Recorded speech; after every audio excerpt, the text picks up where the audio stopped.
Ladies and gentlemen, welcome to the Honey Badger Hour. E-Sip Ha. Today with our special guest, Jonny the Body Betts, the original Phuket OG of Tiger Muay Thai. Oh, I got a clap and everything. Thank you for coming on the show, bro. Thank you. You're the only person that calls me the body. Jonny the Body Betts, because nobody goes to the body like Body Betts, dog. And now you got the body shop. That sounds like I'm some kind of like pro wrestler, like like a bodybuilder, pro wrestler or something. I like it. I like it. I love where your head's at. Yo, my man, thank you so much for being on the podcast, JP. This was actually my first choice of guests. Really? You were gonna, because I wanted to start with the people who've been on the people who've been here the longest. That can like start the stories from the very, very beginning of time. You know? Yeah, Johnny's an OG. Yeah, the land before time. But at the time you were a little bit injured and you didn't have really much going on. So now it's a perfect time. You're fresh off a victory last weekend, Max Muay Thai, right? Right. And Pattaya, Pattaya, right? How was it, man? How was the fight? Yeah, good. Got cut a bit, but like I felt really strong in the fight. Yeah, you won. You dominated, man. And I noticed that right away. It's funny, like halfway through the fight, he was your opponent was like looking at his corner for helpless mercy. We were together for this one. Yeah, right, we were JP? watching it together. Yeah, it was a great fight. You went over there with Tommy also, right? So Tiger, that was right. That was a good weekend for Tiger. Tommy had a draw. Yeah, but I thought he won. I thought he won, but you thought he won that fight also? Yeah, for sure. And then Fabricio smashed the day before, and in his one championship debut. So and on Muay Hardcore, Muhammad won as well by knockout. Oh, that's wow. right. Yeah. He got by knockout. You know what round that happened? I think round 2. Round 2 with leg kicks. Oh, nice, man. And that was in Bangkok. Yeah. Oh, beautiful. So that was a big weekend. All went 4-0 that weekend. Nice. It's active. And everybody fought in front of no crowd. That was your first time fighting in front of no crowd? Yeah. How did you make of it? Very different, because I fought in that stadium a bunch of times, but every time it's been like jam-packed full of people, full of gamblers, and then full of sort of like tourists as well. Yeah. So different to just be us and the cornermen. Yeah. Well, what was Pattaya like when you went over there right now with the COVID situation? Yeah, the same sort of thing like Phuket. Same like here? Yeah, very quiet. All the areas that before were like full of restaurants and stuff were very, a lot quieter. And all the restaurants were shut down and stuff? A lot of them, like outside the stadium. We didn't really like venture much further than like sort of like around the stadium area. But usually outside the stadium, there's like sort of like 4 or 5 different sort of shop, restaurants, yeah, sort of like a lot of activity. pop-up stalls, you know what I mean, like yeah. for food. And now it was just down to just sort of like just one. Yeah. Usually it's like full of like people traveling, street food everywhere and yeah, stuff like that. Like typical Thai style, right? I would imagine. Wow, so yeah, you've been seeing so how was the airports and stuff traveling? Well, yeah, like normally we travel from Phuket to Utapao Airport in like right next to Pattaya. Okay. But they haven't even got that. I don't know if Utapao's even open. Yeah, I don't think it's open. No. Right now, Oh, okay. Yeah, because they didn't have the Phuket Utapao flight, so we had to fly to Don Muang in Bangkok, and then get like a 2-hour taxi from there to Pattaya. Oh, really? How's the ride? Is it all right? Yeah, it was all right. Yeah. Is it difficult to find a taxi from DMK? Oh no, they've got it all set up for the taxi meters. Like you. Okay, so it's there's like literally like shot. a little hall where they're all waiting for you to get into the taxi meters. And you guys just went together, you and Tommy? Did you have any went with any other Thai coaches? No, because obviously right now with the current like situation, we can't get sponsorship money to like from Tiger to send the trainers, and also the trainers kind of don't want to like take all that time off of when they could be making some money, any money they can here in Phuket, right? Working at the gym, right? Trying to see if they can make any privates and stuff like that. Can I ask you, because like in the broadcast when we were watching your fight, we could hear crowd noise. I think they were pumping crowd noise into the broadcast. Could you hear that? Yeah, they've done that with the I think like with the music, like the Ram Moy and everything. They've put like sort of crowd sound with it as well, so it kind of makes it sound less empty, like, you know what I mean, like it makes it sound more normal. Yeah. It's kind of a cool idea, because I don't think any other stadiums are doing that. They're all just doing it with just the music, and then it's kind of it's kind of really obvious that That you know it's very different. Yeah, Yeah, I mean, it's still obviously like nothing like the same like before, but No, especially Muay Thai. yeah, That's yeah. a whole energy, man. That's Right, great. right. With all the crowd, every time you know a knee or a kick goes in, and they're all Oi, with the yeah, noise. It could be deafening sometimes there, yeah, man. yeah. Yeah, the and it's crazy because it's, man. So you've been to, all right. So there's so much to delve into here. You've been in Thailand for a long time now, right? When did you first get here?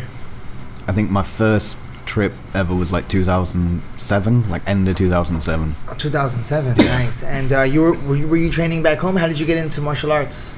Yeah, I trained Taekwondo in England, nice. and then I think I'd seen on like Eurosport. There's like a I don't know. It used to be a big sort of sports channel in the UK. I'd seen.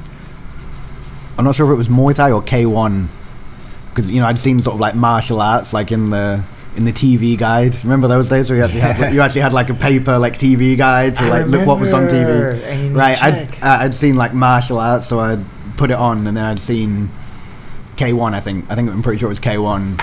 But then you know I'd seen like that's different from what I'd been doing Taekwondo, and I was like, well, this is a lot better than what I'd been doing, because what I'd been doing like tournaments and stuff, but they'd like either disqualify you or give you like a penalty for hitting too hard and stuff like that.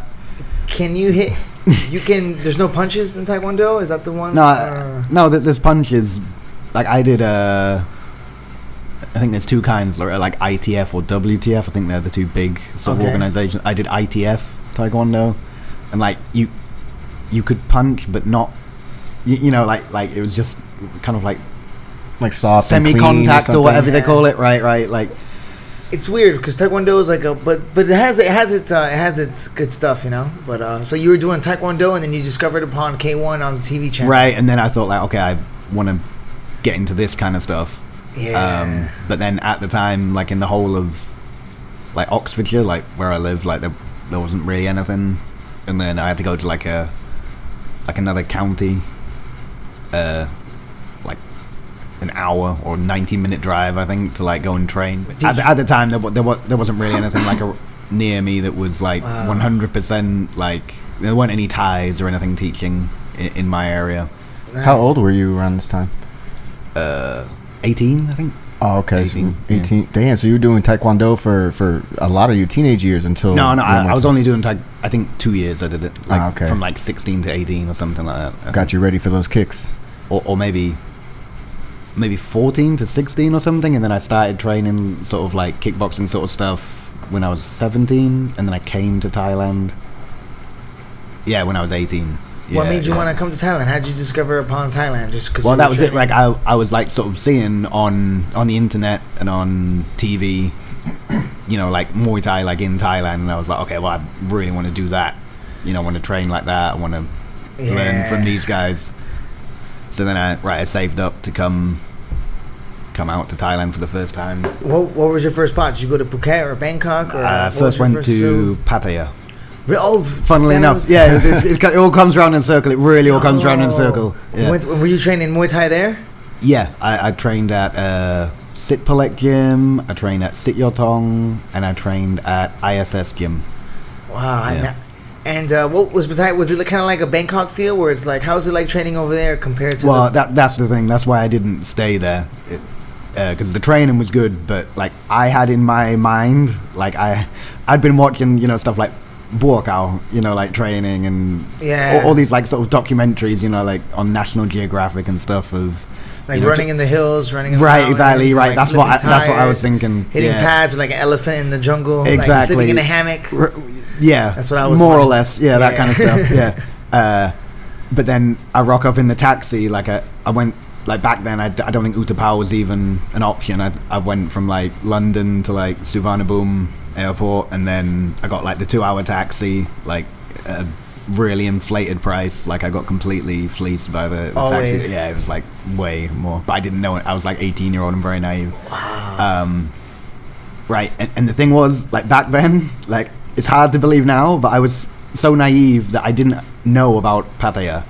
like I didn't know It's about like the sex capital of like Thailand. right, Phuket. sort of like all these, you know, sort of sex pats and everything, and it's got a really bad reputation, right, as being like Sin City and everything. But I literally had no idea. I just knew that I'd seen, like, you know, that I'd seen on the internet, I'd seen like a cool gym, and I think I'd chosen there. I think because I'd seen that Raymond Deckers had trained there before when he came to Thailand. So I was like, oh, you know, Raymond Deckers is awesome. I want to like sort of follow in his footsteps. Yes, for sure. But yeah, like I rock up in the taxi and I get out, and then, you know, I'm just like looking around, and it's like, this isn't what I sort of like imagined it was going to be like, you know what I mean? Like see girly bars everywhere. Right, and it's very, you know, like a city is very, you know, all these shops everywhere and everything built up like it's like the hustle bustle. People probably selling. They're already selling. So you get out the taxi, they're trying to sell you some glasses or like not quite that bad, but yeah, like it just wasn't. It wasn't what I'd sort of imagined, and the training there was great and everything. Like, you know, good fighters and everything to train with, and you know, everyone was, you know, good, friendly and good trainers and everything. But it just wasn't sort of like the vibe that I had because like I would be like in my room, and then I'd like come out of my room, and then there'd just literally just be like bar girls just from like early morning. Like I'd go out to like morning training, and there'd be bar girls out there probably, I don't know, probably just hadn't even slept yet. Yeah, you know, and they're doing all of their sort of like harassing stuff. Yeah, that's crazy. Yeah, and I really was only there for training. Just wanted like, to get again, 18 also, years old. Yeah, also, but Tiger. quite maybe kind of weird for an 18-year-old guy to be like that. But I really had no interest in.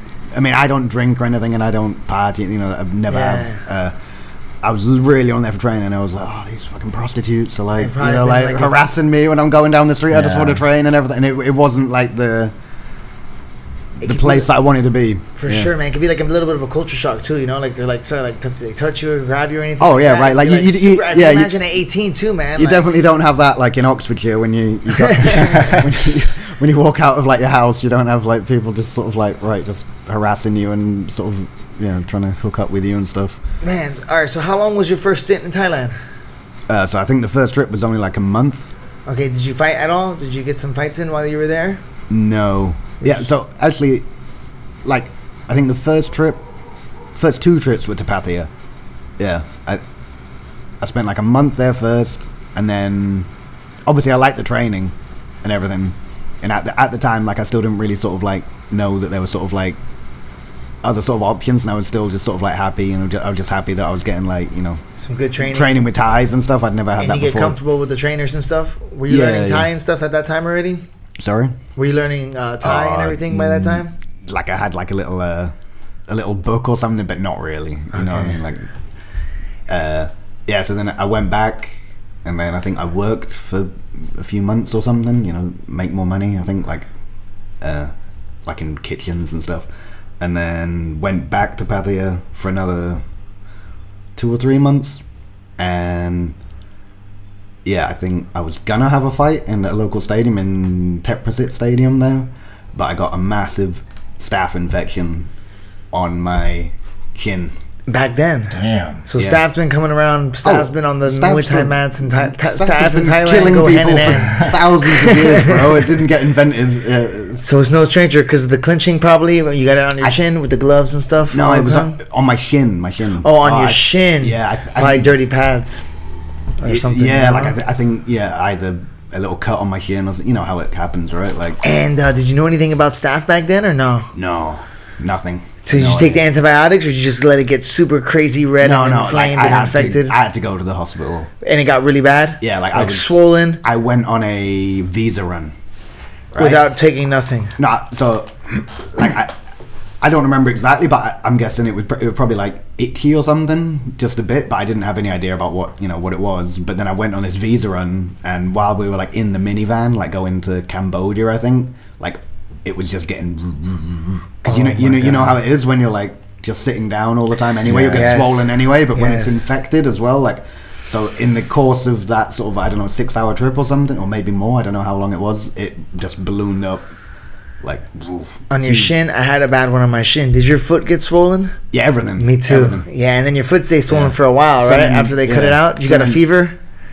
I don't think I didn't get to the point where I had a fever, because it just got swollen so much that by the time we went back to Pattaya, I was like, I had to go straight to the hospital. And they cut it out? I don't think they did. I think they wanted to, but I was like, 18 and I was like, you know, in a foreign country and I still wasn't really like sure about anything, and I was like, oh, can you just give me antibiotics or whatever? And yeah, fortunately I took the antibiotics and it did work. It did go down. Yeah. Oh man, so that was gonna be your first fight in Thailand. Right, so then that didn't happen, and then I think after I recovered from that, then I went to Tiger, I think. Really? Yeah. And that's how you went. So you went from Pattaya to Phuket. Yeah. And then when you got to Phuket, it must have been like a whole new world. Right, you must have been like, this is what I'm talking about. Especially because back then, when Soi Thaiet was just a rubber tree plantation, right? What do you think? Pretty much the whole street was rubber tree plantation, and then there was just sort of Tiger, and then Dragon Forest. Yet? No, Dragon Yet. You were there before Forest Dragon. Bungalow. There was Mama's was already there. Huh? That was it. Mama's was there. That was where I stayed the first time. That was pretty much the only place to stay, I think. Hey, is that you right there? Oh yeah, that's in Pattaya. Oh, that's in Pattaya. Look at you, Johnny, looking strong, man. Look at the young 18-year-old Betts. Minus 5,000 stitches. Yeah. Minus the stitches. Yo, that's as many stitches before, huh? You can count your life years and stitches. Oh yeah, and right. I mean, the training was really good. Like that Sakmonkon there on the left. Nice, man. And the trainer on the right, like he was a really good trainer, really good trainer, like really good pad man. I mean, yeah. And back then, when you first started training, were you already? Because I know now, like you're like a Muay Thai like a fanatic, right? Like you love to watch it. You know all the top fighters right now. You know all the young up and comers. Yeah, I mean, I was already like a Muay Thai geek. Back then, you were already like a Muay Thai geek. Because like I had like all these like really low quality video files of like Sakmonkon's fights. Yes. on my laptop that I took with me. And he had never like seen those fights. Really? Yeah, back then, like I think he hadn't like seen them.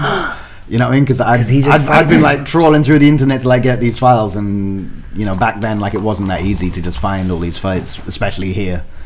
So he was really happy to see all his fights. So I would like show him all the fights. And he probably just fights so often, so randomly, right. It's like he's not recording his fights like it's like a baseball player recording every baseball game. How would they record it though? There's no way. Remember back in the day, like it's you know back in the day in Thailand. This is back then, like no one had a smartphone. Yeah, okay, so like here, maybe you had a camera, right? Like you need a camera? Right, no one had a camera or a smartphone or like digital TVs. They weren't a thing back then. What did you travel, what kind of phone did you have when you came to Thailand the first time?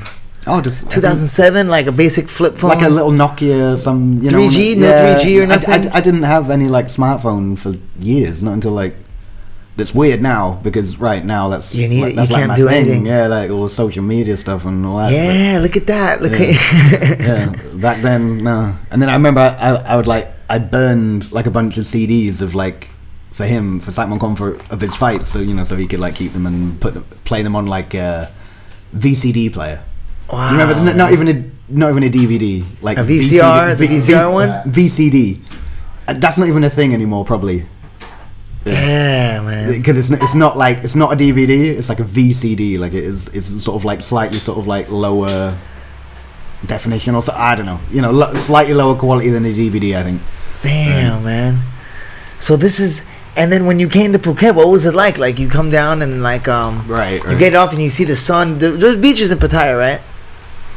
Oh well, right. This is the thing about like why I'm like I remember one day like when I was in Pattaya, like I decided like, oh right, I'll go down to the beach or whatever, you know, like and then and again it was on like midday or something like that, and then there was sort of like this, you know, male prostitute was sort of like propositioning, you know, like you know, oh my god, during the day, right, and it's like, and you know, and that was one of those sort of moments that made me kind of think like, this is a long time ago. Yeah, it was one of those moments when I was like, I just want to. I don't really like this area, you know what I mean? I don't, you know. Yeah, you gotta draw the line somewhere, you know. But it's funny because now, right, you know, everything's sort of like come back around. But now, since I've been back, like, I didn't really go back to Pattaya until like I started fighting a Max. Yeah. But now that I've been there, like, it seems to be way nicer than it was. Like as far as like family friendly and you know not all of that stuff that I didn't like the first time. Like now it seems to really sort of clean itself up. I'm sure there's areas where you know, but that's sort of like maybe segregated to those areas more than it was. Like it seems to be a lot more sort of family friendly and a lot nicer than it was now. Yeah, for sure. Because now with Thailand becoming so big in tourism, people are gonna want to travel all around Thailand. So I'm sure there's a lot of beautiful temples and everything on the way there, and like a lot of like malls and stuff like that too. Yeah, I've heard this too, that Pattaya's really stepped it up. But yeah. the first time I heard about it, Joe Ray told me he went for like 3 days once for a weekend, and he didn't last one night.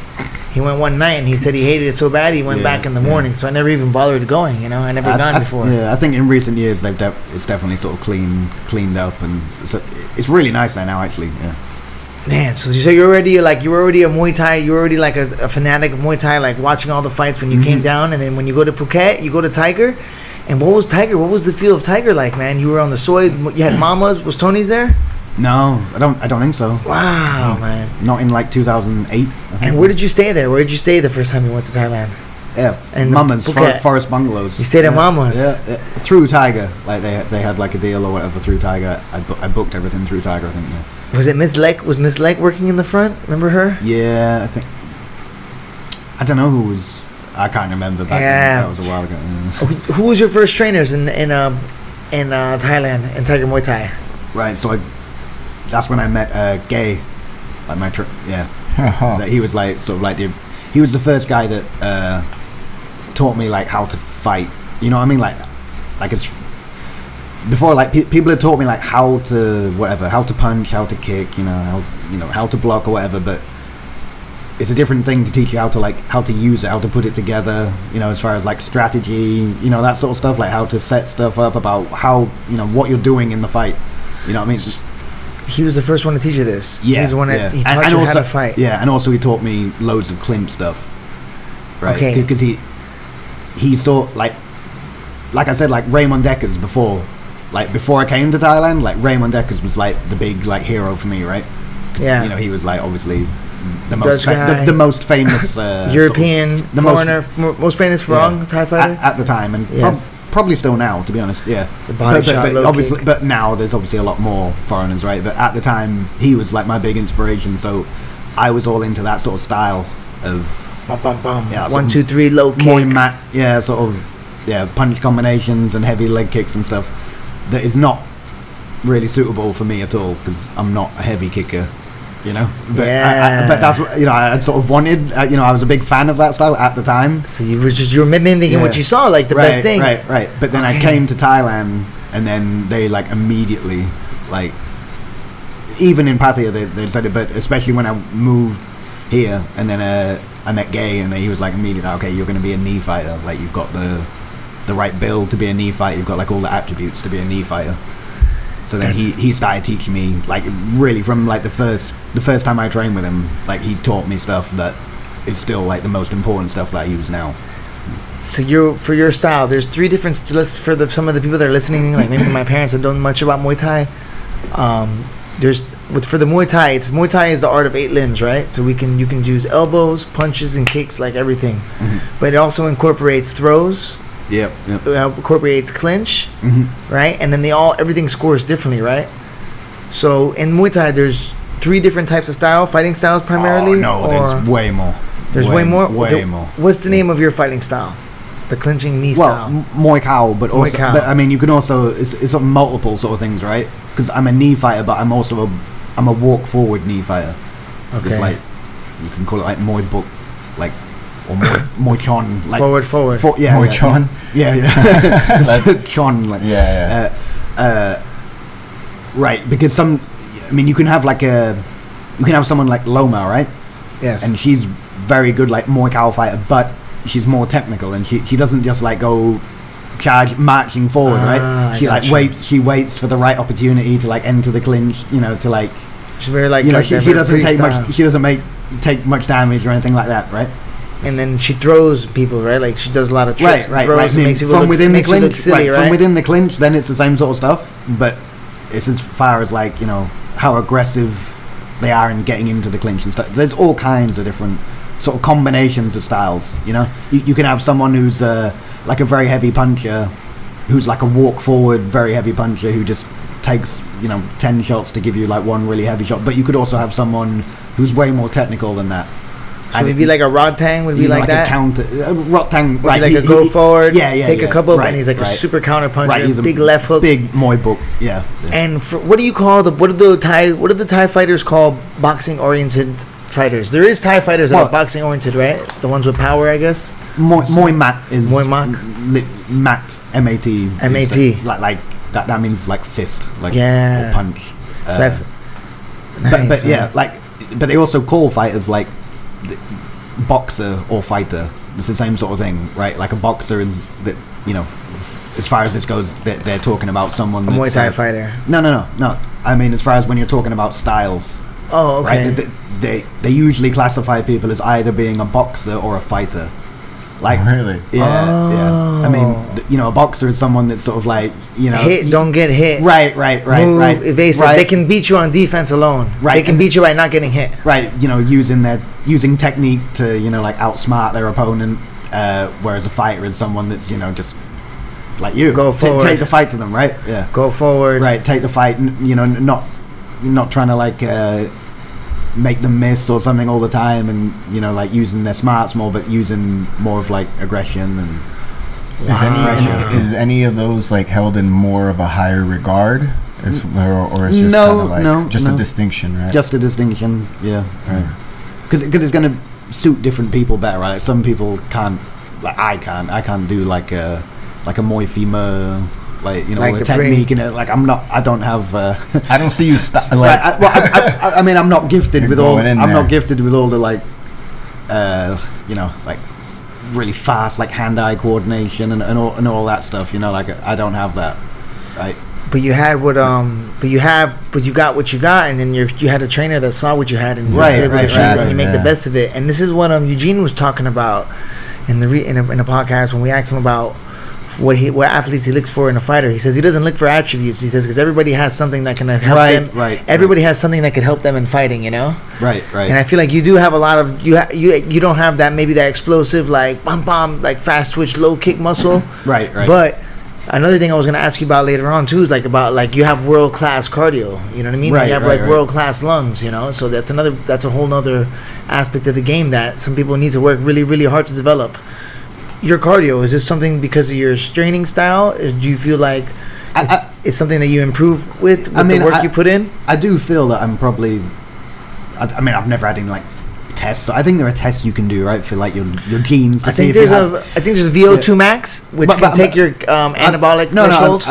I know VO2 max, but I mean about like as far as your genetic like potential. Yeah. You know, some people just are genetically more gifted at strength, right, and other people are gonna have better I think because I've always had like good cardio even before I started like any martial arts, even when I was just sort of like running cross country in school. You have the build of like a cross country runner. Yeah. Right. You know, I've always had like decent cardio. Yeah, right. That's cool. But then obviously you can't just rely on like, oh, I've got these. You have to work on it, right?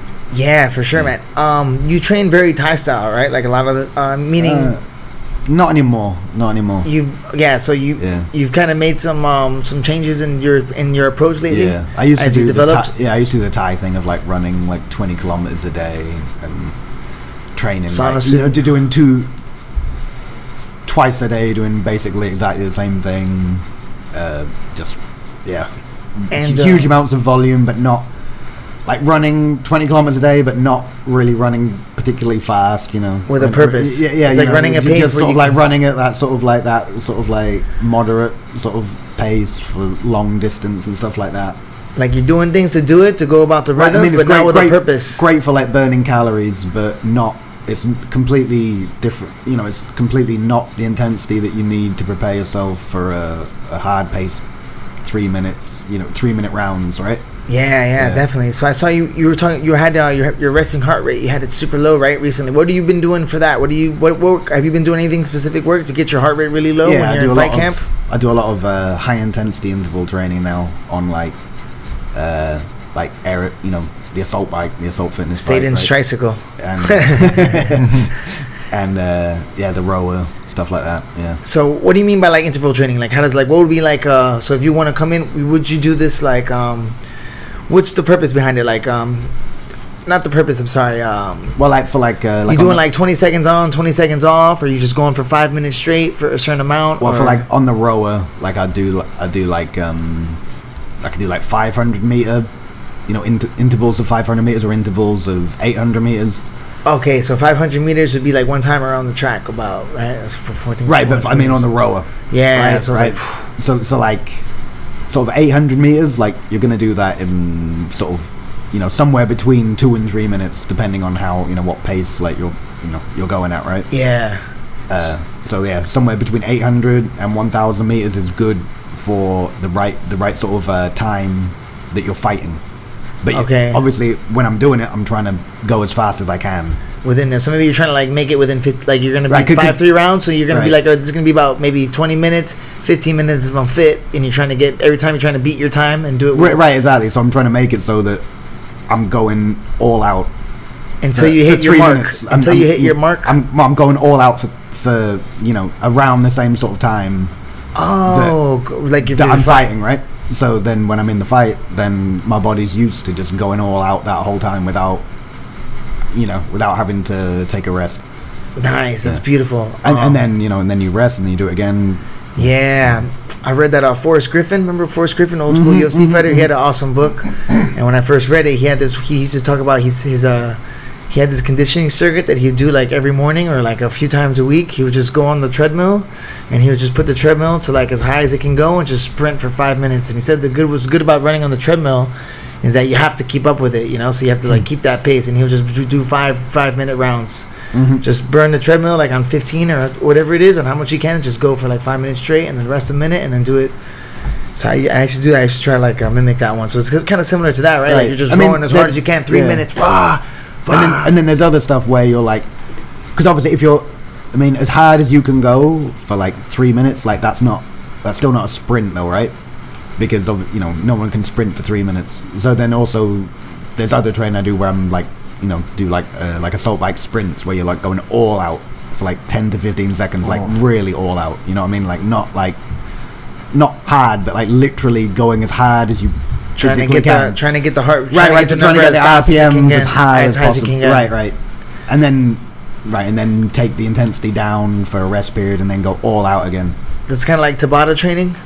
Yeah. But that's the thing. Like most people, when they think they're doing Tabata, they're not doing Tabata, because Tabata, you have to, that work period, like you've got to be going at like, I think it's like 120% of your VO2 max or something like that. I'm not sure of the exact figure, but I think it's something like that.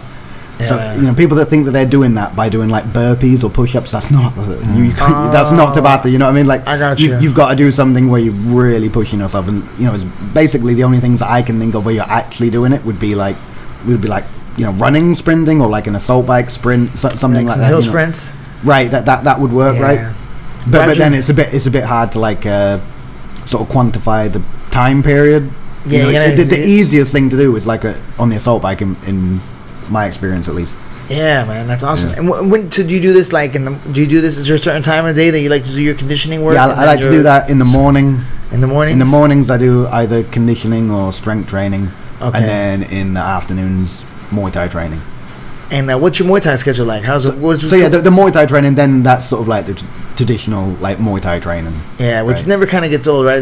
They all has its needs, right? Like right. It's a mix of sort of like the newer sort of sports science stuff and then the traditional. Because I mean, obviously, like they know what they're doing as far as, you know, like fighting goes. Like, years. They've been doing it for so long. Everyday fights, like every day, like they've definitely sort of like fine-tuned, right? Like the methods of fighting. Yeah. Do what works. Right. Mm-hmm. Yeah, I always say like just whatever they're doing, they know what they're doing, man. It's like you can get like you can get a guy who has many fights, right? And he always knows how to fight. He always knows how to train. They know how to hit pads. You know, they're kind of like always sharp.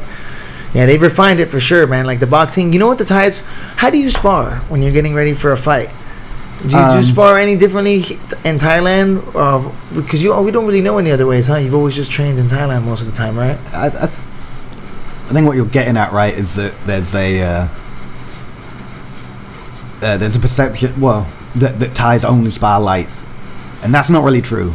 So talk about that. That's not really. I mean, they do like kick sparring. Okay. Right, and that has to be pretty light, right? Because if you go kicking each other really hard, you won't, you know, like you can't then like go and train after, like if your legs are all like, you know, bruised up and everything, like, or your arms, right, or your shins, your knees, your thighs, you know, if they get all like, you know, battered up, then your training isn't going to be good for another 3 or 4 days, right? But they do usually, I mean, obviously you can't really sort of generalize a whole a whole nation of fighters, right? I mean, obviously camps train differently, right? But in general, Thais do go harder in boxing sparring. Okay, that's when they like to throw down, right? Right. I mean, they got to get used to getting hit in training as well. Like, it can't all just be like play sparring and stuff like that. Not, and they clinch. How about the clinch? How do you recommend clinch sparring? Yeah, clinch also, you know, like hard. Yeah. And you guys are definitely, when you guys are clinching, how do they do to the face? Obviously, they're not kneeing to the head. No. And I mean, when you're kneeing, like knees to the side of the body, you usually, you know, you're hitting with like the inside bit of your thigh. You're not hitting with like the bony parts of your knee. And then for like straight knees, like you can give like straight like stabbing knees down, you know, like with appropriate sort of force to like the belly area, you know, where you got like the abs to like protect you. Yeah. You wouldn't do it like to the sternum or to the, you know, the to ribs, the liver, you know, the ribs, you know, where you're gonna get like damage, but you don't want to break nobody's ribs. Right. But you know, going to the stomach, like you can do like some straight knees, like, you know, but it's only like for beginners. I wouldn't like tell them to do that because they won't get it, you know. I mean, they'll just like hurt you. They'll hurt each other. But for like, when you see like Thais, like they know, like they kind of like put their knee there, kind of like, because they gotta get their aiming. Probably, you know, they're gonna want to when they're training. Right, and it helps condition you. Yeah, like, and it's all. I was gonna say it's also really great body shot training, right? Condition your abs when you get someone. When they do like the knee sides too, right? They can build like really strong core abs. Right, you just get used to like getting hit. You know, that sort of like inter-abdominal sort of pressure you have to like sort of. It's an acquired. Hit, right? Yeah, it's something you have to acquire for sure. Right. You know, like that's one thing. You can really. And what about your neck? You do a lot of neck training and stuff, like the old school style. With I see. Yeah. How do you feel like that makes you? What does it improve you with, like with your clinching, especially? It makes it really hard for you, like build up the neck strength, build up the jaw too. Like when you're biting the. Do you think that helps protect you from taking a punch? Yeah, I mean, I think there's a decent amount of sort of research that they've done, like showing that higher neck strength will definitely prevent. Not definitely prevent, but helps improve, you know, the ability to take impact, right? Right. I'm sure, like look at like Bob Sapp. Look, I mean, he's got a huge neck, but he's been, you know, knocked out like a whole bunch of times. So it definitely does. It's not like guaranteed, but it definitely helps. Yeah, he kind of like defied those odds a little bit, yo. Man, so how many Muay Thai fights do you have? Not that many. Fuck, I've got it written down. Something. Not a huge amount. Like because I've been back when I was doing like all the 20-kilometer runs like every day and everything. It broke me down. Like I was constantly injured, so I couldn't fight as much as like I wanted to. So sort of under 50, like a 40 under to 50? 40 to 50 fights, yeah. Okay, so when you so talk about that. You said you feel like the way you were training was causing yourself to get a little bit more injured than usual. Not a little bit more, but injured all the time before for years. And then it affected your fighting. Oh yeah, because I couldn't fight because I'd get stupid injuries, like. Yeah, and then it would be like from after the fight you'd get these injuries. No. Before, from training, from wearing myself down in training, like I wouldn't be able to get to a fight. You know, I'd train for like 2-3 weeks and I'd get injured, like my knees or my shoulders. Like I had to get labrum repair surgery on my shoulder and stuff like that. Just from also a lack of strength training. Okay, you know what I mean? Like, all right. So, and now and you've made the changes now. So that must have been tough in the beginning, right? Like I know there's nothing worse than, because I know overtraining is like I've suffered the same thing too, you know, and especially like now that I'm getting older, I didn't make the adjustments they needed to make, and then I'm still doing things the same, and it's like I'm not getting away with it anymore, and I'm suffering the consequences. So, the older we get, right, the more vigilant we got to get with our body, but. That's what I was gonna ask you, man. Like, so, and now you've definitely learned from all that mistakes and everything, huh? Like, you're not right. You've switched it up, but Was it bothersome? Was it bothersome? It must have been tough living in Thailand, not being able to compete and stuff, huh? Oh, it was really depressing. Oh, very depressed. Right, having to just sort of like look at everyone every day, doing what you want to do, and then look at them fighting and stuff, and do what you want to do, but you're like out, like you can't fucking like lift a bottle of water without pain and all this. Yeah. So is that how you got in? How did you get in? You were so when you were at Tiger, you were the guy that always films all the fights, right? You always filmed everybody. Eventually, like not right from the start. So I think I came here and then I started fighting, and then after a few fights, I think I got sponsored with like free training, and then I think the owner at the time was like, oh, you can help, like video the fights, and then he would like sponsor me more, like with accommodation and stuff. I think that was how it worked, if I'm remembering right, stuff like that. And then gradually over the years, I actually came about until I actually started working, like full on working at the gym. Yeah. So you've seen a lot of fights. Yeah. You've seen how many fights you reckon you've seen and recorded? Oh, like fights live? Yeah. Oh more than the average bear. Thousands, eh? Must be thousands. You were the guy who recorded my first fight. Right. Bangla Stadium. Yo, JP, and you guys, you know Jonny Betts from when you first came to Thailand too. So you knew Jonny Betts way before you knew me. Also, right? Yeah. I remember all this, a lot of the stuff that you were talking about earlier. I've been watching you fight for years, especially with that style, and man, and so I'm really happy to see that you've kind of like adapted the way you train and all to kind of make your body stronger and prevent injuries and stuff. So, I mean, but that time also not fighting also kind of seems like it sharpened your mind in terms of Muay Thai, in terms of going to these fights and filming them, and like, man, I know you were bummed out, but it seems like you kind of soaked in a lot of the knowledge as well. I mean, looking back at it, it probably ended up in my favor, because if I'd only been fighting, there's no money in Muay Thai really, like as far as fighting Muay Thai goes, in Thailand at least, like not enough to like have a comfortable life really, like there's enough to like sort of, if you're fighting very regularly, to just sort of like eat and have a room, but there's you can't really save up a lot, just fighting, unless you fight at like the very highest level, like in the stadiums, and even then, like it's still compared to like a normal job, like you're still sort of like maybe just about getting the same amount of money, probably not.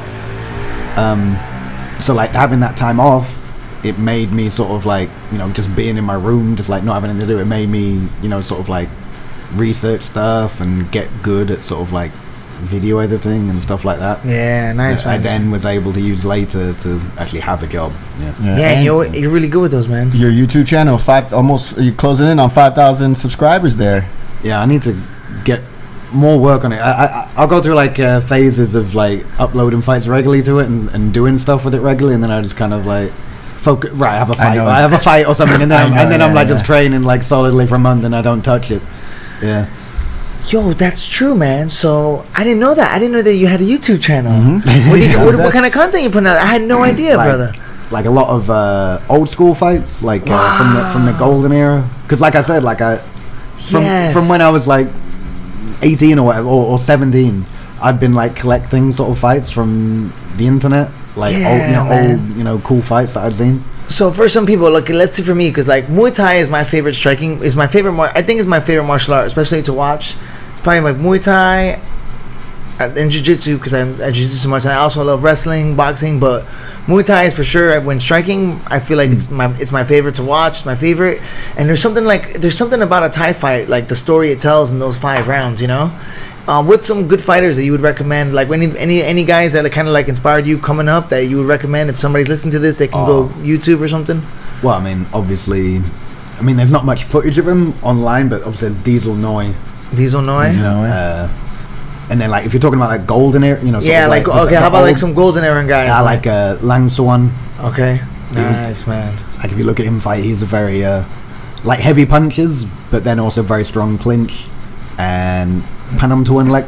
Yeah, just walk forward all the time, clinching. Yeah. there's so many, like, I bet. so many good fighters from the Golden Era. Like they're pretty much all like having wars with each other, and there wasn't much sort of laying back. And a lot of times in the stadiums nowadays, there's fighters who would play it very safe. So why is that? So how does the betting work in Muay Thai? So in Muay Thai, is the first 2 rounds, the judging is a little bit different in Muay Thai rounds, right? In a Muay Thai fight, how does the judging work? Well, it's different depending whether it's a 5-round Muay Thai fight or a 3-round fight. Like the 3-round fights are basically, they basically came about because the 5-round fights were getting quite sort of like not what's the word? Like exciting enough, like bringing the action for the first 2 rounds, probably. They weren't like approachable for everyone, what I mean? Like for a big fan base, like the gamblers and sort of like the hardcore Muay Thai fans would still like the 5-round fights, but as far as like the general population of people, like it was getting to the point where they weren't, it wasn't fun. So then that's how the 3-round fights came about, because they made it so they have to be exciting. That's the whole point of the 3-round fights, is that every round has to be full of action. Now, how long? This is pretty new, right? Because that was I understand what you're saying. So they had to kind of like, would you say like a little bit watered down now? They had to make it a 3-round fight because the opposite of watered down. I'd say it's more hyped up. You know what I mean? Like okay, so if you go to like the 5-round fights, right, the way they're scored, basically the first 2 rounds are pretty much always, unless a fighter actually gets given a count by the referee, they're pretty much always going to be scored 10-10 on the scorecards, right? It still goes by like a 10-point must system like in boxing, but the first 2 rounds, they're pretty much always 10-10. And unless a fighter actually gets given an 8 count, like get knocked down and then the ref actually gives them an 8 count. If they get knocked down and they don't get given an 8 count, then it probably won't be. It'll probably still be a 10-10. Really? Right. So then the first 2 rounds, like you could have one fighter who's really like dominating, like everyone would agree when they look at it that he's like beating the other guy up or something, right? But then they're still getting scored 10-10, so it's still a draw. Because it's the first 2 rounds. Right.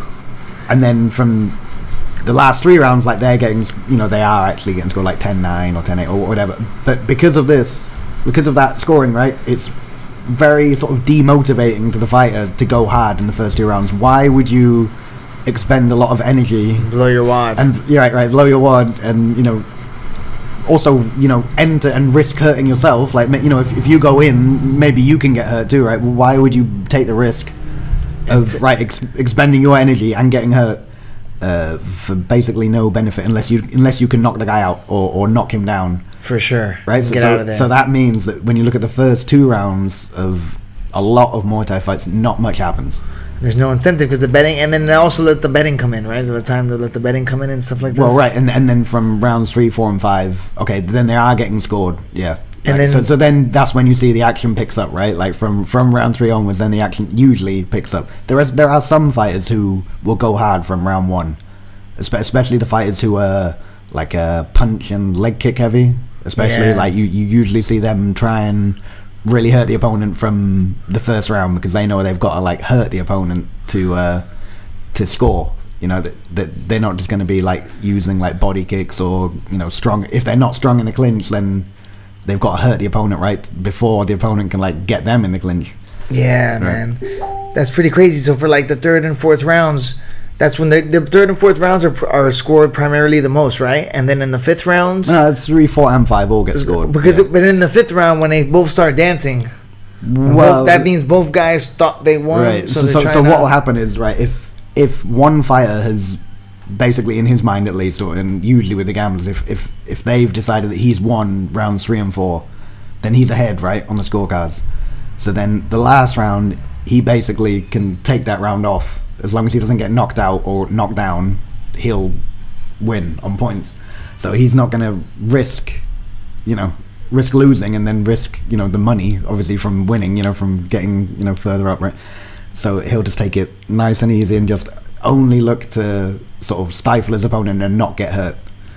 Yeah, man, that's crazy. But if both fighters think that they've won at the end, maybe like rounds 3 and 4 were close, and then round 5 they come out and then they, you know, in the first like 30 seconds they go at it, but then they both decide, okay, I won those exchanges, so I'm ahead, I'm winning.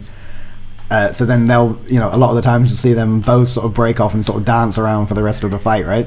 Yeah, and then it's kind of like and then they're both having like they're having like a pissing contest where it's like, well, I'm not going to attack you because obviously the guy who's attacking, the guy who's attacking needs to score points and catch up. They want to look more confident and stuff like that, and So that's okay. So I was going to say, right. So when you understand what's going on. Yes. Then you understand, right? And then it's still entertaining to watch because you know why they're doing this. You know what's happening. You know it's beautiful. It's still exciting.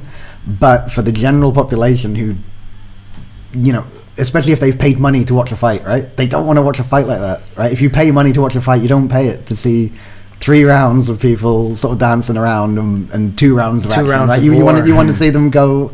You know, if you paid money, you want to see them go to work, right? Yeah, and a lot of time, and sometimes the Thais, right? If like Thai on Thai or something like this, they might not want to go too hard because then they know they got to fight next week too, and they can. Oh, you mean in the local stadium? Probably. Okay, that's true. I mean, obviously, in like a. In the big stadium, they're not thinking that. In a bigger stadium, right? You know, they're getting paid enough money where they don't have to then fight again like the next week or something, right? But if it's a small event, especially, right? If they're only going to get paid like a couple thousand baht for something, then the motivation is even less. And we see this. That's when we see this one a lot, right? Like you'll see like the 2 Thai guys are kind of just touching each other for the people that came on the bus for the Chinese tourists. Sometimes in the local stadiums, right? Yeah, right. They're like, it's almost like the Muay Thai show in Reggae Bar where they do the fake head kick and they knock each other out. It looks so real, man. They're so good at it. Yeah, the nice timing on the jumping. Yeah. That's why, like for like local events, it's usually best to watch the kids fight because the kids, they're still getting, you know,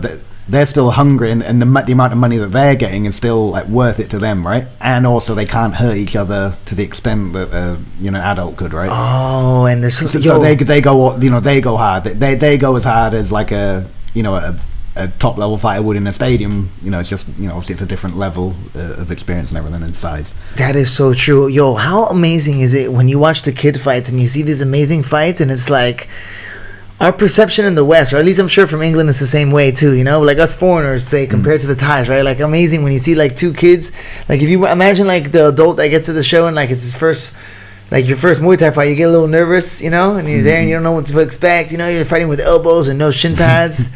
It's crazy, you know, you got some Thai guy with you who's your trainer.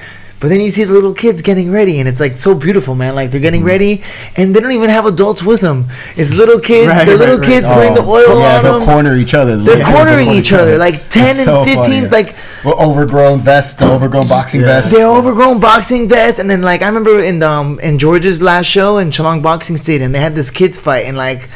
It's funny because it's like after the fight, the 2 kids were hugging each other and they were taking pictures together, and the parents from both corners were taking pictures with the kids together after the fight, you know? And it's like these kids were like 11, 12 years old, you know, and they knew more about life than most adults, you know, that will ever know. Like they got more values in that 5-round fight at like so young. It's crazy, man, you know? Some of the biggest crowd pops too I've heard were for kids fights. Yeah. Really, really loud. We had that one kid from Tiger. I think he's from Lebanon. I forgot where. Oh, Ramadan. Oh, yeah. Okay, I'm talking about another one, but him too. But then he fought in that stadium. He fought in stadium, and he was really good. And he fought one of the Thai kids, and then like the Thai was having a tough fight with him in like 3 rounds. Stadium, I think I remember that. Yes, remember? Yeah, that was the same night Claudia fought, I believe. Yes, Claudia, and then.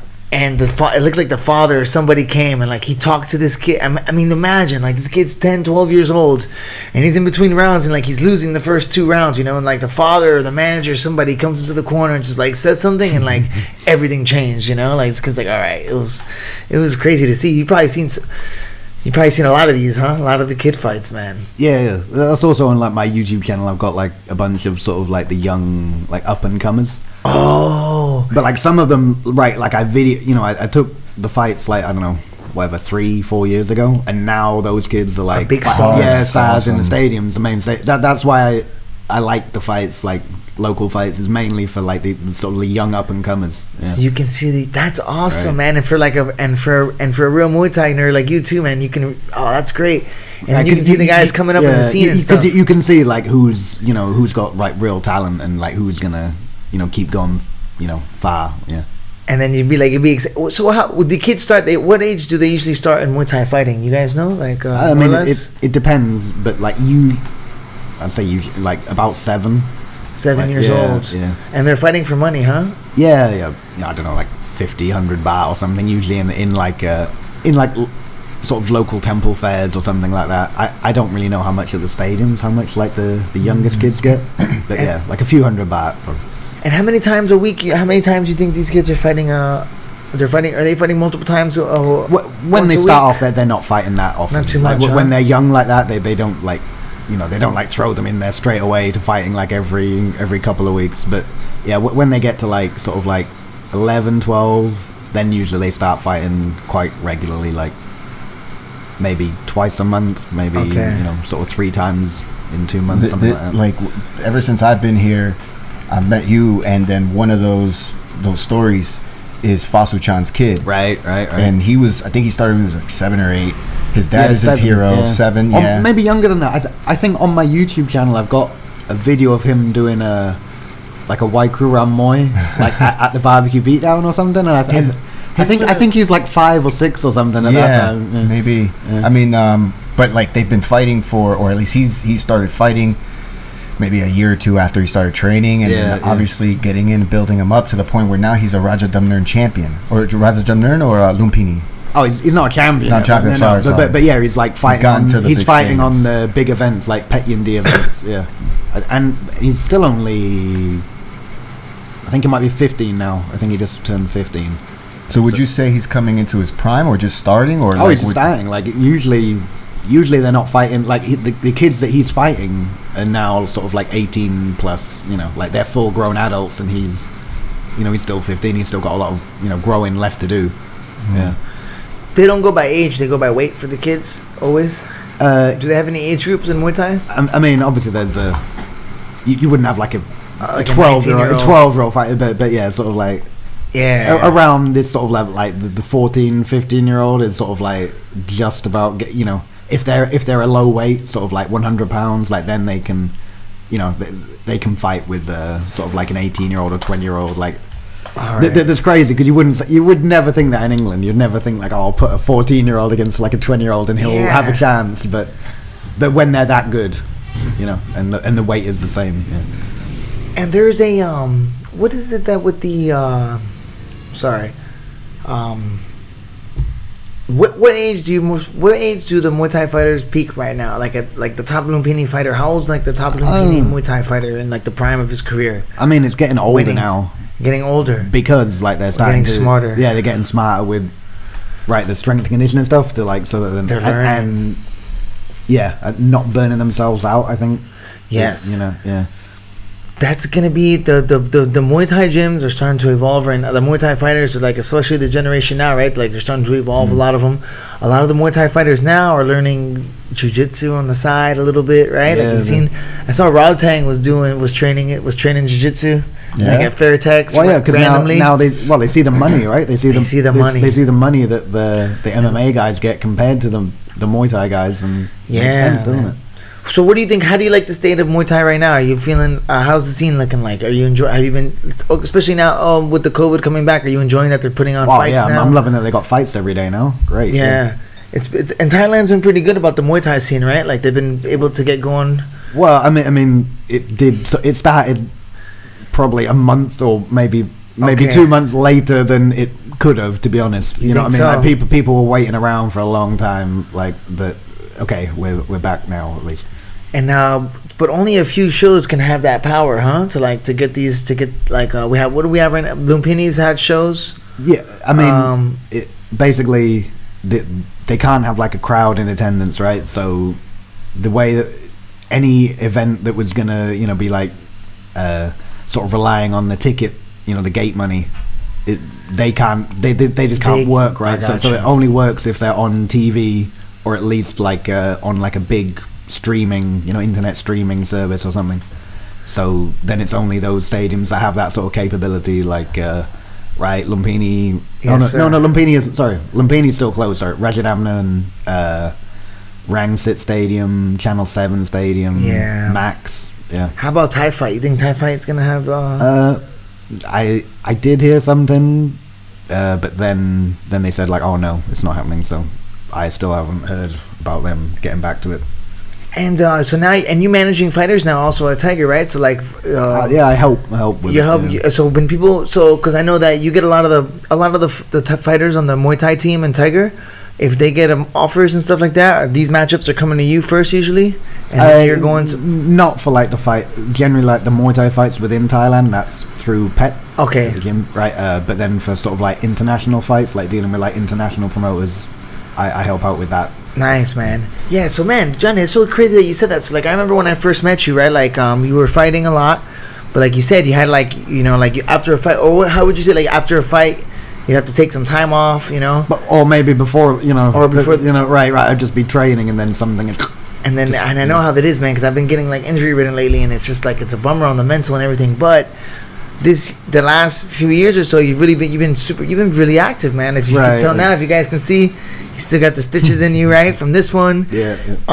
So you've been, and when did you win this title here? Yeah, that was January. That was just before all the COVID craziness, right? Right. Well, actually, also in that fight, I got injured in that fight, right? My tibia got got like a fracture on it, like a, what do they call it? Impact like fracture. Oh no. Yeah. On the top of it, and my like MCL and PCL and ACL all got like partial tears. No way. And this was just in January. Yeah. So then the COVID was kind of like a good opportunity for you to rest up and I had to rehab it, right, without that was kind of good for my mental health a bit, I guess, because it would have sucked to have been at the gym all the time because you weren't really missing anything. Yeah. And but you've been pretty busy before this. So you're on like a little bit of a winning streak, right? Like you put together a nice little put together a nice little run, lady, man. Yeah, I think since I started fighting it, I think all of last year. Yeah. Undefeated all of last year, all of this year. Yeah. And been steady busy, right? And so it's a good change of pace. So this has been like a little. So you've been on a good little roll now, man. And you've changed up your technique. You've evolved. Right. Yeah, I really feel like my current sort of way of training and fighting and everything is definitely the best method that I've ever had so far, and I'm going to keep going down this road. And how about the hands? That's why I call you the body bets, because I know you've been working with Johnny, right? And then I saw those body shots were working dividends. I forgot what fight it was. I mean, there's been so many, but I know there was one where you're just ripping that boom constantly, you know, like nice. Pretty much all my fights before this one I wanted to do it, but then he started going with the elbows, and because he was shorter than me. It'd mean that if to go for a body shot on a smaller guy, like you've really got to sort of like duck down, and then you feel a little exposed. Yeah, it was like you gotta like get a little lower. Yeah, once it already cut me, I was like, I'll probably just keep punching to the head, like with straight punches to the head. Yeah. Yes, that's right. In that fight, you were ripping him hard, and then he caught you with some nice elbows coming in. That was like his answer to the clinch depth that he was about to. To come into. Like I was able to like enter using like good jabs. Setting up the boxing has been a great addition to your style of fighting forward. Working with John Boy's really like changed my game completely. Like, because now I can like enter the clinch without just taking the damage. Before it was kind of just like walking in. Right, but before I was literally just trying to just walking forward to grab them. That's so true, man. I've seen this happen in the flesh, like play out. Like before, we're kind of like maybe like the stepping knees coming in, boom, boom. But now. And they're already covering up because they don't want to be. They're already covering up because they don't want to take the jabs. Right. They're constantly getting hit with the jabs. They're coming in with some stiff, straight punches, and then right into your world to the clinch to close the distance safely. Right. That's great, man. So much better now compared to before when I was just sort of like stumbling into them, just like running at them and throwing elbows and just sort of like Any what's the plans for the future? Have any fights lined up coming up or anything soon? I don't have any. I mean, it's only sort of 9 days ago. Yeah, that's true. That's true, man. I've got to go to Bangkok later this month to renew my passport.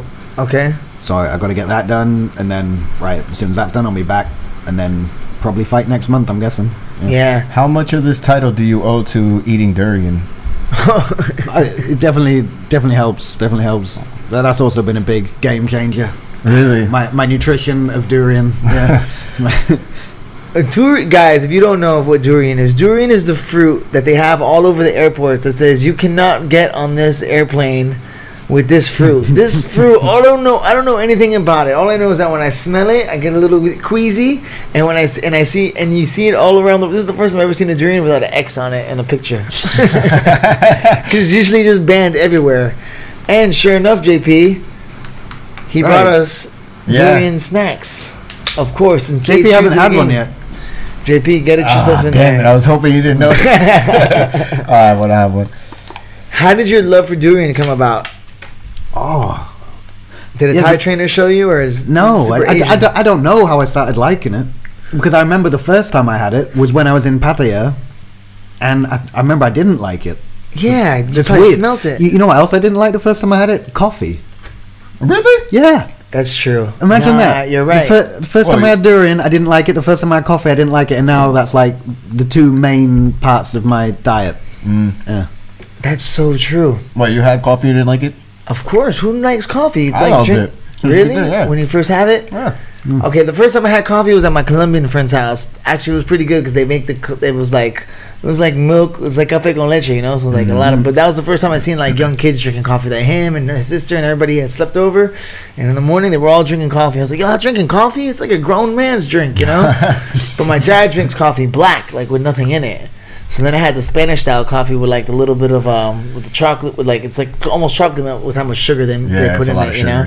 So it's good entry level. But for years I didn't like coffee without sugar, so I wasn't really like a true coffee connoisseur, you know.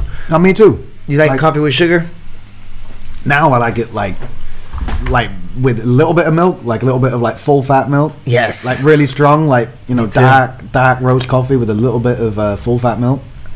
But yeah, when I first started, the first coffee I ever had was like a birdie. You know the little, you know the little cans. Oh my and I didn't gosh. like it.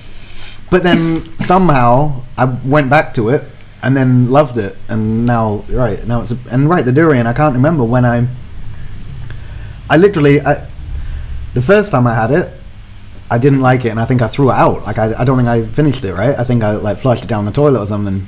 But then my next memory is me like buying like a whole one in Tesco and just eating it all in the parking lot And putting it on waffles. Yeah, is that durian waffle? Pizza. Is that durian pizza? It looks like legit pizza. I would definitely fall for that. It's it a looks pizza like company. the pizza from Pizza Company. Yeah, but they don't do it all year round. That I think is a crime.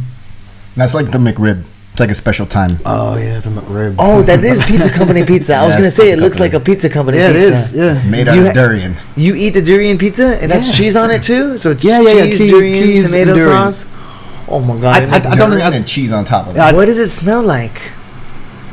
like cheesy durian. You can cook durian. It's like cooked durian. Like Yeah. you put it in the oven, cooked up and everything.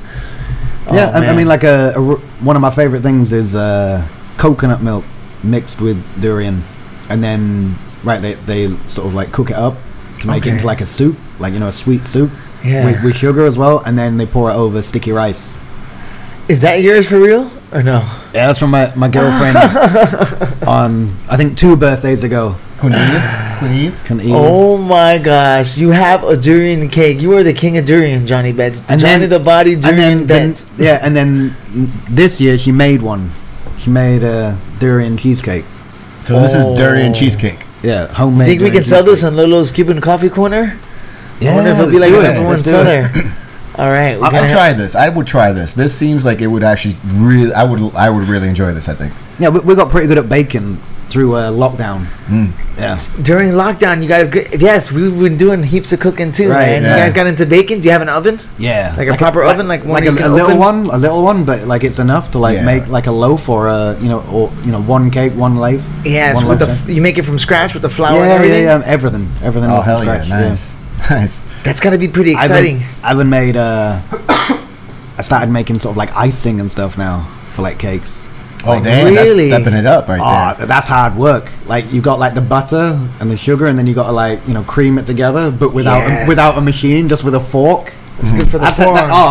Yeah. Look at it. It takes like half an hour. You're like, Oh, but it tastes, and then you can lick, you can taste it and see how you can probably eat half of it just shaking it up. I used like half on a cake, and then the other half was just like with a spoon. The batter. Bro, they have cookies like that, chocolate chip or Ben and Jerry's have an ice cream that's called batter. Or something cookie like that, batter. Cookie batter. People love that stuff. Yeah. People love it. So you've been getting your cooking skills on. Let's make a. We can make a honey badger batter. A honey badger batter with a little bit of durian. I'm down. We can, Johnny. Let's get it on the menu, dog. We can get to work. Put our minds together. Take a picture of it for sure. Put it here whenever we have. Yeah, we can serve it up at the podcast. Next time you come on maybe before your next fight or something like that, we can have you on to hype it up, and then we'll have some durian on it here. Put it on the Instagram page. Have a little channel where you can order it. Make durian great again. We can bring it back. We can bring durian back. It just ended. Like the durian season just ended pretty much. Like it's hard to find now. It's like mango. It's around mangosteen season then, huh? Right. It seems like they're just ending now. Like before, it was like everywhere you'd see it on like all the fruit stalls, but now it's like starting to like be really rare again. Gotcha. Yo, Johnny, are you big into Are you big into like aliens and stuff like that? Do you think there's aliens? That was that was a different segment one. Because do you think there's aliens or what? What do you think the situation is with this? Jesus Christ! I mean, the reason we asked that is because I think you took a picture of one. Oh my gosh, JP, great find. You were here for this fight. We'll put this in the video of bigger because I don't know if people can see this, but like the guy has an indentation in his forehead here. He's a fighter from I think he was training at Tiger, and he's fought one of the stadiums here. And Johnny was there and took a picture of him in the back after the fight, and it was just a big dent right in the middle of his forehead, man. DJ, he's from France. Yeah. DJ, and then that was. I mean, he hadn't had many fights like when this happened. Like I think he'd only had a few fights. So you've seen a lot, Johnny. You've seen a lot of fights. Well, that was right. I mean, you've seen a lot of fights. Is this the one? Is this the one that you couldn't believe? I've actually seen this happen before. You've seen it? Not this bad, but I've seen like. Oh man, I feel bad. I can't remember his name. An Australian fighter who used to fight out of Sinby here. Oh, I feel really bad. I can't remember his name. But yeah, he had like a smaller one. I think. Was that Jay Tonkin? No. I can't remember whether it was he fought one of our. I feel like it might have been he fought Yusuf. Do you remember? Yes. Big Yusuf. Yeah. Like Turkish, Turkish guy that fought friends with Avatar. Yeah. Yes. This guy would look at people, look at the corner, point, and then throw a spinning wheel kick and knock the guy out. Oh, Avatar, you mean? Oh, yeah. But Yusuf, his friend, I'm pretty sure his friend fought with this Australian guy, and I'm pretty sure if. It could be. I've seen a lot of fights, so I could be getting this all wrong. But I think the same thing happened like this, but like on a much smaller scale, just like a small dent in the skull. And you think it's from like a knee or elbow? Probably elbow. Elbow. But yeah, this time this was like whoa, like yeah. Who did that to him? Like that was like a thing where it was like, who did that to him? Can you guys stop the fight? I mean, a Thai, not sort of like any famous fighter or anything. A Thai. Yeah, because like I said, like it was, he hadn't had many fights when he did this fight, so it wasn't like fighting like some superstar or something. Did it happen like early in the rounds or like towards the end? No, I mean I can't remember what round it was. It might have been round 2 when this happened. Oh wow! And it was like a sort of like a spear elbow like this, like going in like this. And he continued. He was. He didn't know that there was anything wrong. Like he was fine. Like he wanted to fight. Like he was thinking everything was good. Like he was still fighting. Like after that for like maybe 30 seconds or a minute. Like he was still going at it. And the referee was. You could tell the referee was like having a look, but maybe he couldn't believe his eyes too. Maybe he was thinking like. He's like, no way. No, it couldn't be that. Like he couldn't have like a dent in his head. Like no.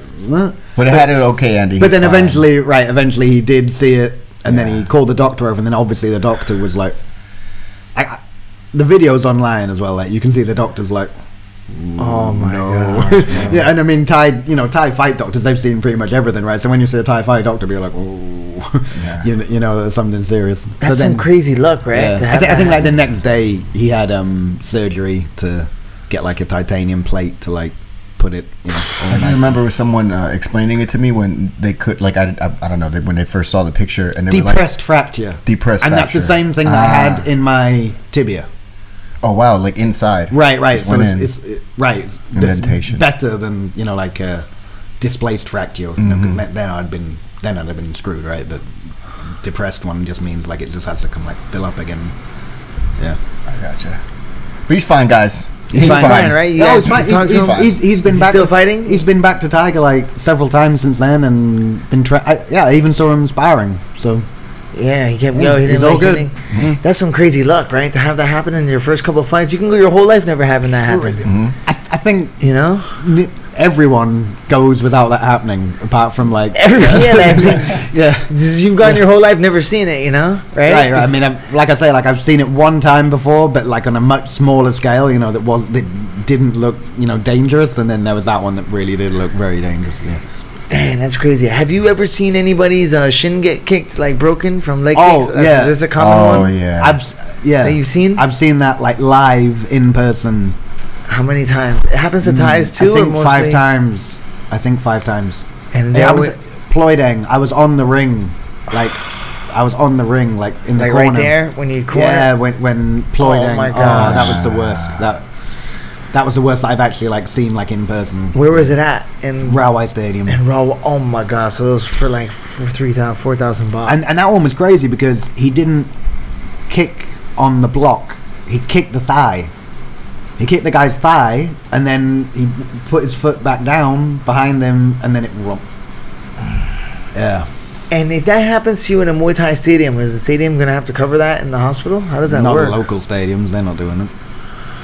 Not at the local stadiums. He's got Social Security. Yeah. So he's lucky. You know, that's a good thing about that's a good thing about Tiger is, you know, they give Social Security for their employees, right? Yeah. That's awesome. You know, a lot of places don't do, right? No, man, that's huge, bro. So fortunately, at least probably had some insurance and stuff like that. Right, how long was he out for? How long ago was that? You remember? I don't. Oh, was that last year or 2018? Just recently. Pretty recent. Either 2018 or 2019. But yeah. But then since then, he's just been fighting boxing. Like, that's right. I've seen him fight boxing a few times this year, man. Yeah. At Railway Stadium, he just goes in because of that.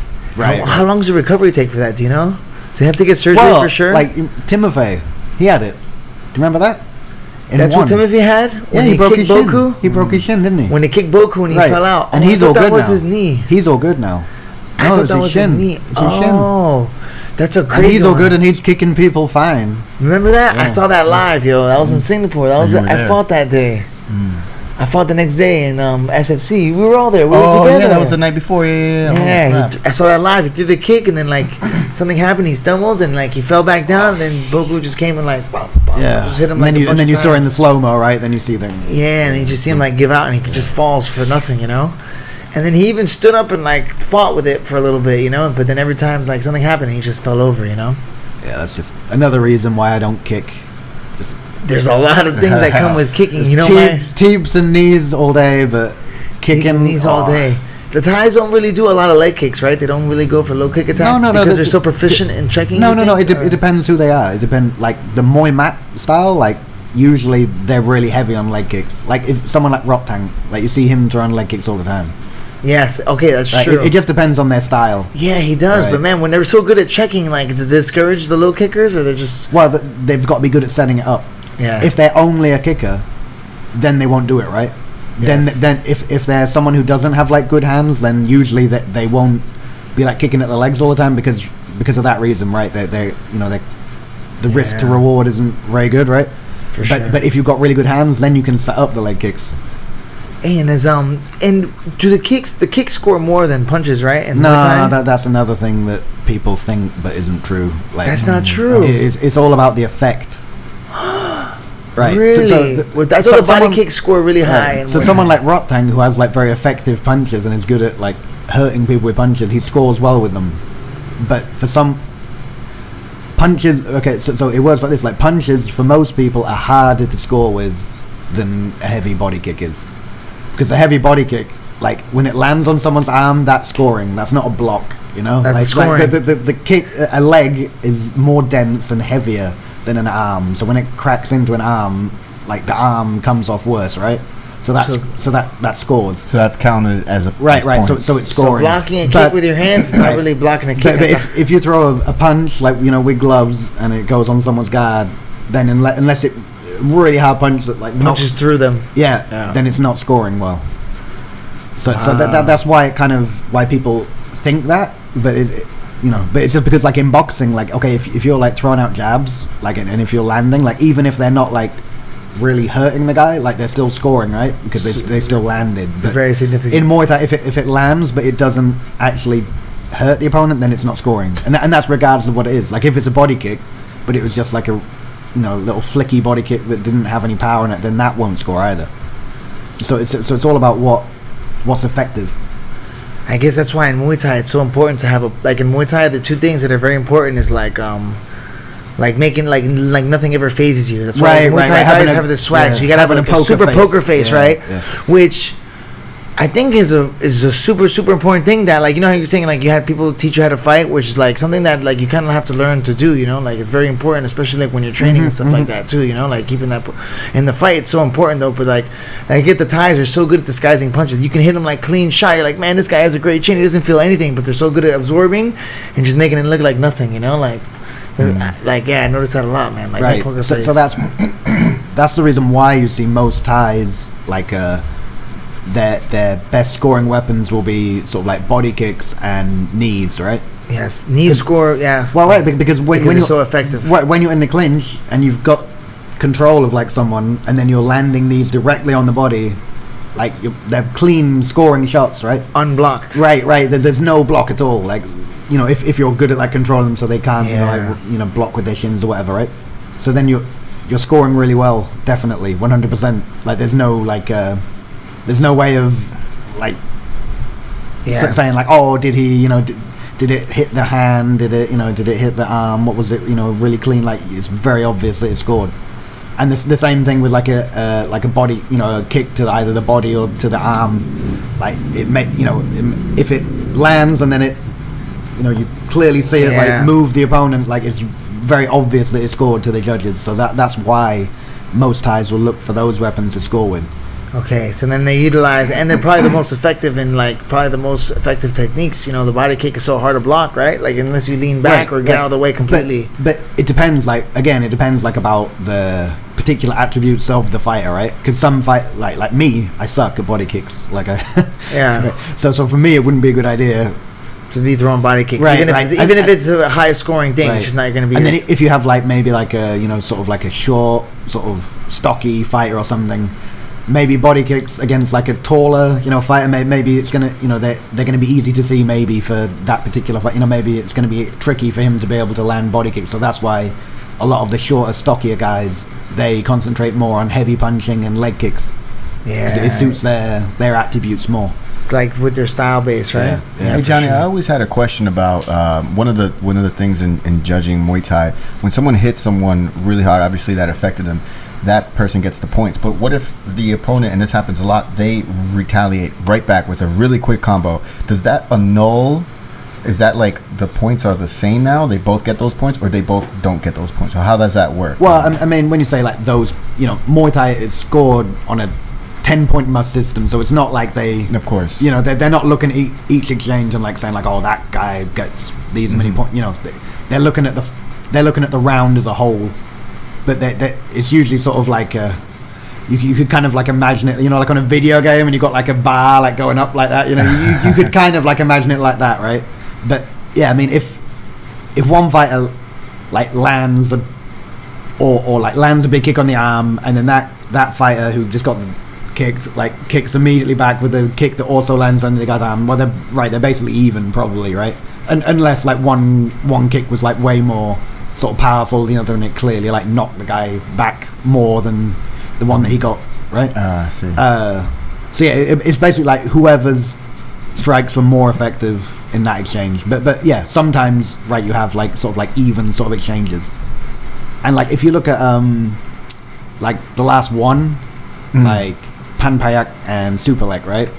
Like that fight, they kind of cancelled each other out, right? Like it wasn't super exciting because they're both they know each other so well, right? Well, they're both so right, and they're both so good at like blocking kicks and then kicking back and everything. That like it's like high level chess, man. Yeah, right. It was really hard for any of them to land anything super clean. Like the only real shots that landed really clean were like super Lex knees. Like I said, like it's when you when you can knee someone, like it's really clear that they've scored highly, and that was based at least in my eyes, that was what made the difference on why Super Leg got the win.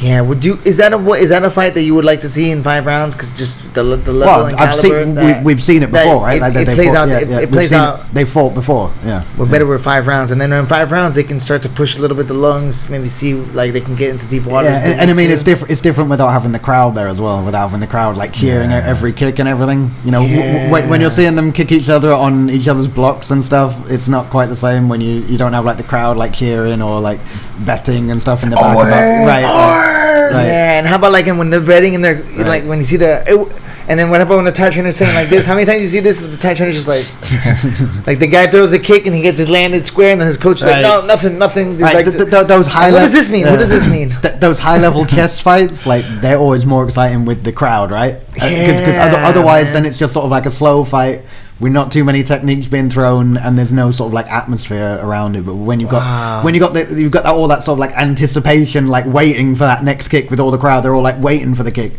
But when there's no one there to wait for it, and it's just the fighters, like it's nowhere near as exciting. Yeah, it's a sport that really does with the crowd, and the Thai crowd is awesome. It's like so much fun. Every kick, every punch, every big shot is a huge, like so each side, fun. Like cheering. Yeah. JP, remember when we went to MX Muay Thai with Bruno, and they had like the studio crowd, and they had the music playing, and I think the people were like told to like go crazy, and everybody's just like dancing. They were playing that Isan music in between the rounds.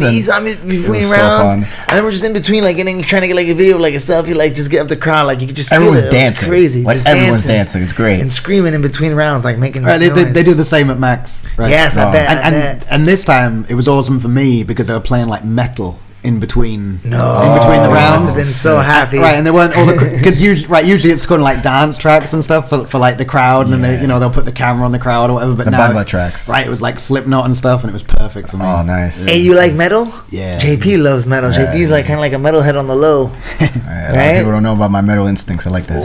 What are some of your favorite bands?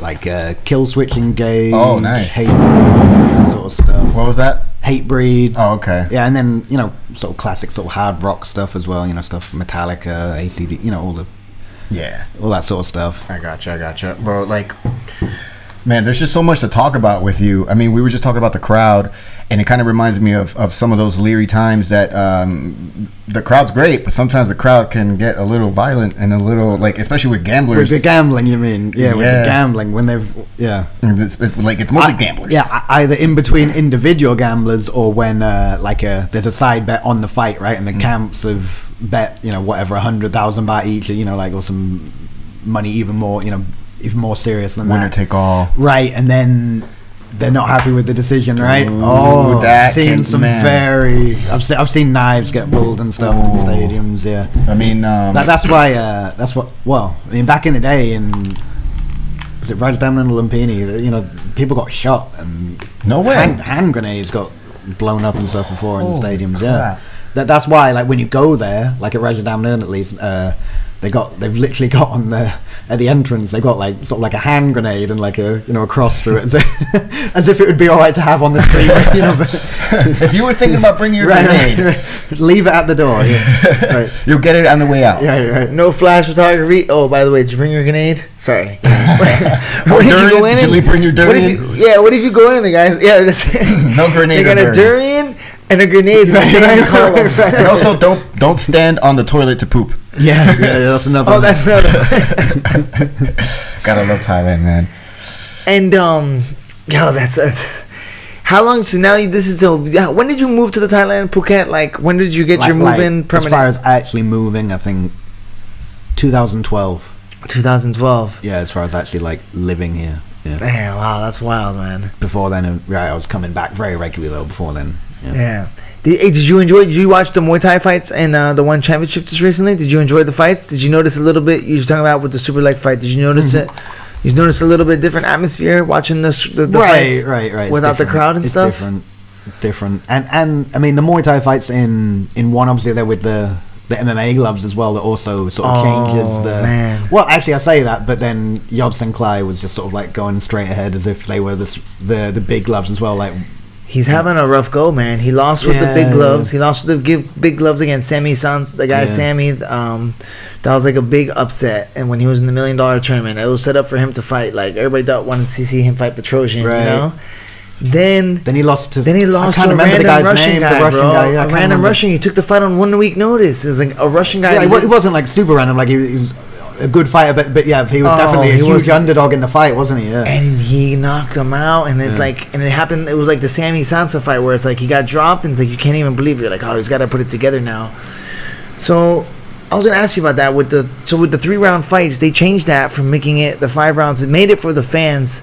But it's kind of crazy. They made it for the casual fan, like for the rudimentary fan. But it sucks because for the Thai fans too, though. Like you see like Max Muay Thai, like the gamblers still all tune into it to gamble on it as well. They like it too. Like the gamblers like both. Yeah. I mean, one of the things that with the difference between the 3-round and the 5-round is that 5 rounds you kind of have like that story that plays out, where in the 3-round you don't see it so much, which is kind of sad to see. In the 5-round you got a lot more nuance to it. Yes, right? A lot more character and like where 3 rounds. It's like I say about like when you watch like Panpak and Superlek fight without the crowd, like it seems not too interesting, but when you have the crowd there, that then you have the whole story of like. The crowd's invested as they are. Right, the anticipation and like the excitement. They're wondering what's okay. So if you see the first 2 rounds and like not much is happening, but then they're all thinking like, oh, but who's going to be stronger in round 3? Yeah, you know, they're like, oh, who's tired? Is he tired? Right. Who's he been running? Did he do too much in round 1 or 2? Will he be tired, or did he get did he land something that hurt him? Will he be ready for round 3 or not? And then who's going to be stronger in the clinch? And then you got round 5, and round 5 is always awesome, especially when it's 2-2. So it's like a little bit of that. If they're both even, like going into round 5, those are the best fights, right? Like when it's really even. Going into round 5 and then they fight the whole of round 5. And in Muay Thai it happens so often. In Muay Thai you can watch 2 guys, just a guy from Phuket Fight Club versus a guy from Phuket Top Team, and you can see they're both well matched and it's just a great fight and they both want to win so bad, and you see that 5th round and it's just like war, it's very satisfying. Like even like on a random night, if I go to watch one of my friends who's fighting in the stadium, if you're just hanging out drinking some Leos on the side watching, like I won't have no investment in these guys, or you throw 500 baht on them and then it gets real exciting, and then you're like, you gotta win. And then it changes the game, which is like, I can see how sports gambling is like amazing. Oh my god, yeah. Like I don't even want to touch it because it could be like every fight just becomes amazing. Right. I guess I never understood gambling with basketball and stuff, but then that's why they do it, because every game is exciting, like Right. Oh dude, I've tried to goad this guy to gamble on with me, like bet on fights with me, not like on fights that have nothing to do with us. But you won't think I did used to put some money on actually, and actually I won pretty, like because I kind of know, especially locally, like I know all the fighters and stuff. Yeah, but I'm worried because I see like what happens to a lot of like the sort of like professional gamblers when they get in debt when they've like I don't want to go down that road. So I used to do it and it was alright, but then I was like especially when you've earned the like when you have a job and you've earned all the money and stuff, and then you just kind of you don't want to throw it away. It hurts. It hurts, man. I remember NATO from Tiger, school Tiger fighter. I remember when I was fighting in the Full Metal Dojo 1, that was in Phuket, and I had a room in Patong for the night because I was after weigh-ins, and then me and Joe Ray, we went to. He's like, hey, let's take a walk. So we I weighed in like 4 o'clock, and then afterwards, we go to watch NATO, and then that was the first time I bet on a fight. And he's like, oh, NATO's fighting, I'm putting all my money on him. He was so confident. I was like, oh yeah. And then he got tired, and I was like, oh yeah, that's right. I saw him mad drunk like 3 days ago at the barbecue beatdown. Fuck, should have saved that money, But anyways, man, Johnny, we don't want to take up too much more of your time. We've been going on I could ask you questions forever about Muay Thai. We're definitely gonna have you on again, Mo. We're gonna have to have you on again. But before we close the show, one last thing that we always ask all of our fighters: what advice do you give any up and coming fighters for in your realm? So any up and coming Muay Thai fighters or some young kids they want to learn the knock Muay and they want to come over here and get into that real Muay Thai life. What advice would you recommend for them getting started? So you wish you knew. One, like the thing that I see a lot of fighters that sort of like come to Thailand and then they sort of like struggle with learn about the scoring system, you know, about like the whole, for me in 5 round and 3 rounds, like, because they're different scoring systems. So that's the first thing, because I see a lot of people, you know, that they get really discouraged after they've had like a few fights and they don't understand the scoring system and they don't understand why they've lost, and then they start feeling like, oh, it's because I'm a foreigner, and they, you know, their favoritism towards the Thais. That's nearly never the case, like, because, you know, they'll gamble on foreigners or Thais, like, you know, so they wouldn't like screw over the gamblers, because then the, you know, the referees wouldn't be like, you know, doing all that, right?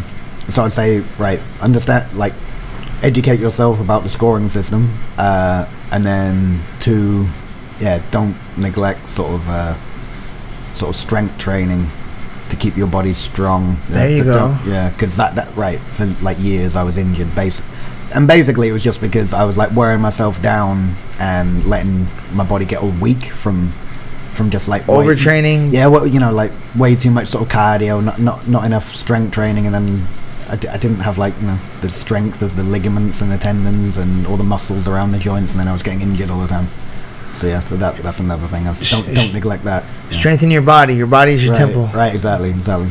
And learn the system, learn the game. You're gonna come to Thailand, learn the Thai fighting style, right? You can be a boxer, right? Because like, if you were gonna play, I don't know, football, you wouldn't just like look at football on TV and then say, I want to play football, and then not ever like try and learn about the rules. Like, you know, you wouldn't try and like pick up the ball, right? Like, I mean, if you're playing soccer, right, you wouldn't just like pick up the ball and then run over to the goal and then be like, oh, I should have scored, right? But that's kind of what some guys do when they come here, because they haven't sort of, they've just gone in there and they've had a fight, but they never like wanted to understand the rules. You know, yes. I've seen some people that they complain about getting hit in the back of the head, and that's fine in Muay Thai. Yeah, it's like, yo, homie, that's not a foul. You know, welcome to the jungle. Right, or they'll complain about like you know, getting teeped in the balls. Again, perfectly legal. Like, there's really right. I've had I don't do it, but I've had trainers like in between rounds like tell me, like, you know, as a legit tactic, right? You know, teep him in the cup. Before you go in the clinch, so there's I mean, I don't do it. I'm tired. But it's a big metal cup. But they do it, like they do it in stadiums and stuff like that. You know, it's legal to like do a. It's not legal to do like an up kick, like a, you know, straight up, just like kick up to the balls, or it's not legal to knee into the cup. But as far as like a teep or a kick in from the side, they're both legal. You know, so again, like, you'll have fighters who go into there and then they get teeped, and then they'll be telling the referee, no, he hit me in the ball, and then the referee will give them a count, because they'll drop to their knees and they'll stuff like that. You know, like, if you want to be a Muay Thai fighter, you need to understand like all the rules before you can get in there, right? Yeah, hell yeah, definitely. Ladies and gentlemen, Honey Badger Hour. That's a wrap, buddies. Thank you so much for coming, Johnny. That was appreciated, man. Mm-hmm. I'm sure JP appreciates it. It was awesome, man. Thank you so much. Thank you for having me. Phuket OG. We out, guys. Wow.